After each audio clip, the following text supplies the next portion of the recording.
I'm Theresa Dolata, and I've been a member of St. Joan of Arc Catholic Community in South Minneapolis for about 18 years. I've been involved in many of the ministries and programs at St. John's.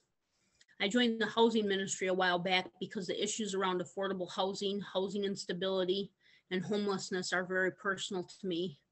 I've been homeless at least 8 times since becoming an adult.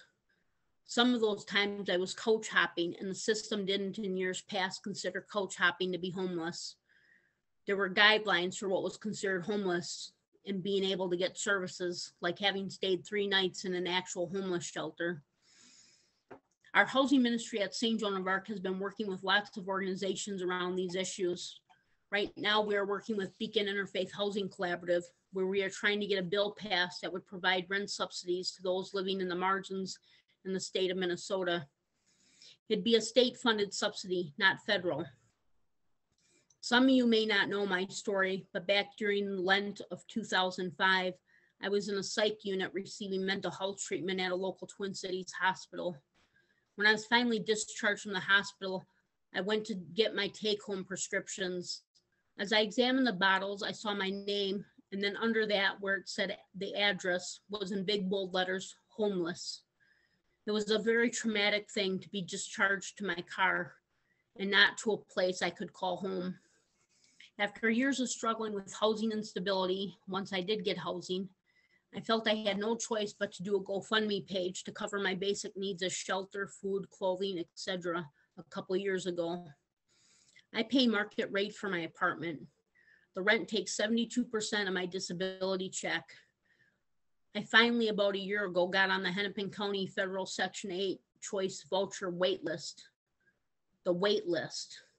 That is not actually receiving a voucher.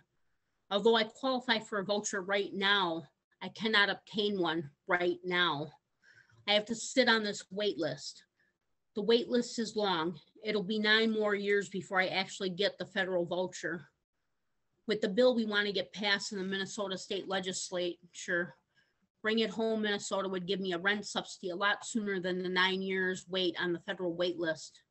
The Bring It Home Minnesota funded rent subsidy would not only be for people like me who live in Hennepin County and the surrounding metro area, it'd be available to anyone in the entire state of Minnesota that meets the guidelines.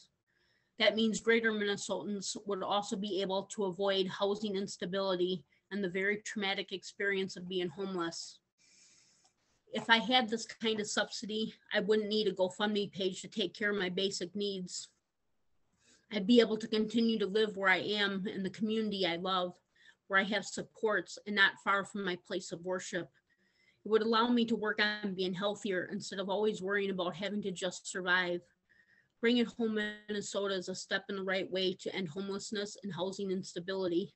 It isn't just people on the streets or in the shelters here in the metro area that need this kind of bold legislation. It is people of all colors, faiths. It is immigrants and Native peoples. It is the people in greater Minnesota. It is people like me, right in your own communities, that are living on the margins and paying way over 30% of their income for housing. Always worried about being one crisis away from not being able to pay the rent, one crisis away from the trauma that being homeless brings.